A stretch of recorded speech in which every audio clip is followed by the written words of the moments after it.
Mr. Thomas Mopusa, a Zimbabwe citizen and railroad worker, was attacked and killed by lions in March of 2020.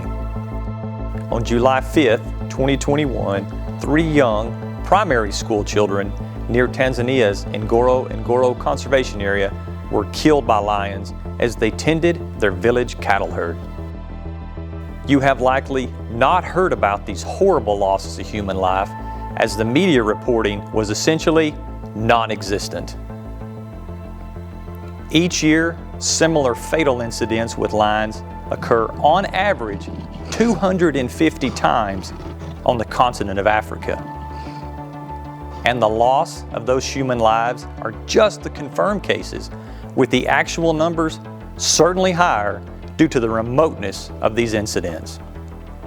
However, and not surprisingly, anti-hunting and animal rights groups worldwide are decrying the death of another legally hunted male lion in the African country of Zimbabwe.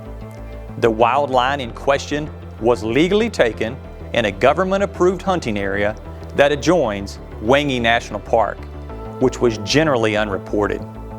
Animal activists have learned that placing human names on completely wild and often dangerous animals emits a sympathetic response. This is the proven, predictable, and profitable spin anti-hunting and animal rights groups put on many species of game legally taken in Africa, and most notably, the African lion. Typically, this occurs with people who are utterly uneducated on the realities of the very wildlife they purport to advocate for. Enter the completely wild lion such people decided to name Mopani.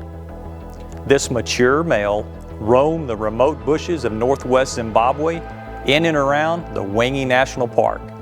Like all wild lions, this mature male, unaware that he had a name bestowed upon him by humans, roamed, bred, fought, and killed in his role as an apex predator. Certainly those that would stop any hunting of game for any reason may have experienced sadness or perhaps grief by the legal harvest of this lion.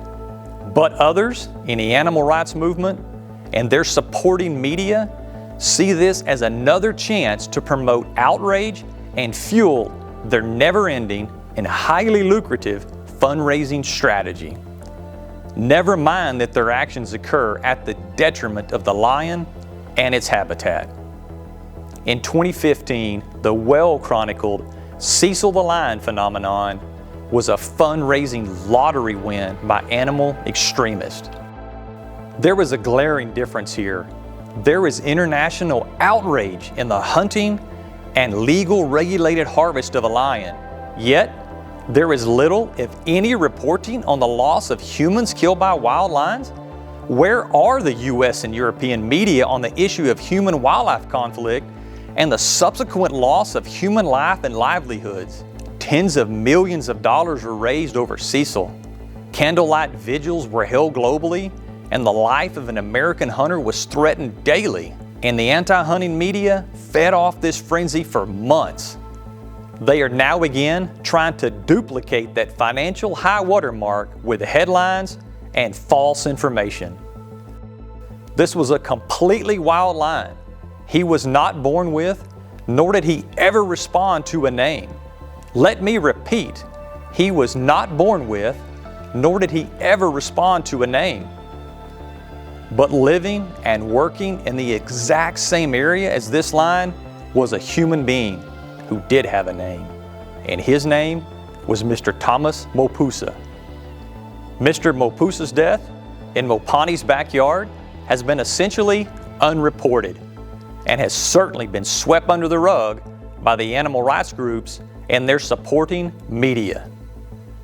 Clearly, they see the lion that kills local man headline as a threat to their Disney-themed strategy.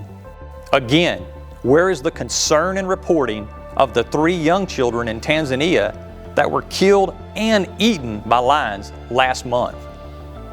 It seems the loss of human lives taken by wild lions is neither of interest to or profitable for today's animal rights businesses or the Western media.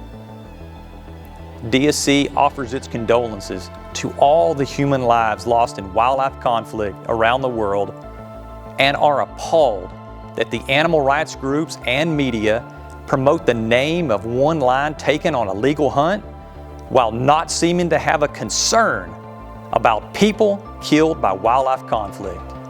There is hypocrisy in this game of naming wild creatures to elicit human love and outrage, and it is as shameful as it is obvious.